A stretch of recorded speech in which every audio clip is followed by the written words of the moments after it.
Komandamiz bilan Oqtovuz dam olish maskaniga dam olishga bordik. Yo'lda juda ham charchaganimiz sababli toza havosida dam olib, ko'zlarim shishib, keyin video olishni boshladik. Bu yon atmosferasini sizlarga so'z bilan ta'riflab bo'lmaydi. O'zingizlar ko'rganinglar baribir boshqacha. Lekin shunga qaramay, video bilan sizlarga tushuntirishga harakat qilaman. Muzlatgich yo'q ekan deb xafa bo'lmadim. Muzdek top-toza bo'lib oqib turgan suvga suvlarimizni qo'yib, shu yoqdan suv ichdik. Tezla shashlik qilish uchun o'choq va qo'ralari ham bor ekan. 2 minut xayol surib, keyin arg'imchoq uchaman deb yiqilishga ham ulgurdim. Hamma meni xuddi kino ko'rayotgandek arg'imchoq tushimni tomosha qildi. Arg'imchoqni faqat o'zimga qolmasligi uchun Seydor aka bilan ulug'qayim tushiga qo'ydim. Ulug' uchayotganda Seydor aka o'zini ko'rsatmoqchi edi, o'xshamay qoldi. Bu yoqdagi olapar bilan ham yaxshigina kelishib oldik. Aytganimni so'zsiz bajardi. Ishonmasanglar, mana o'zingizlar ko'ringlar.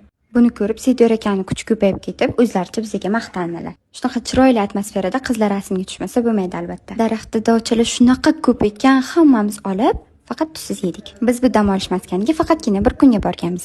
Lekin yotib qolsanglar ham bo'lar. Yotib qoluvchilar uchun uyda barcha sharoitlari bor ekan. U yoqdagi amaki bizani chiroyli joyga itlaxoz videoda ko'rsatdi. Menga tog'li hududlar yoqqani sababli menga bu yer juda ham yoqdi. O'ylaymanki, sizlarga ham. Buloqdagi baliqlarga non berdi. Aytishlaricha, buloq suvi foydali ekan. Shuning uchun yuzlarimizni yuvdik. Ancha kech tushib qolganlik sababli uyga qaytishga qaror qildik. Agar video sizlarga yoqqan bo'lsa, like va podpiskani ayamanglar. Agar sizlar ham xuddi ana shu joyga kelishni xohlasanglar, quyidagi nomerlar bilan bog'lanib, bemalol kelishinglar mumkin.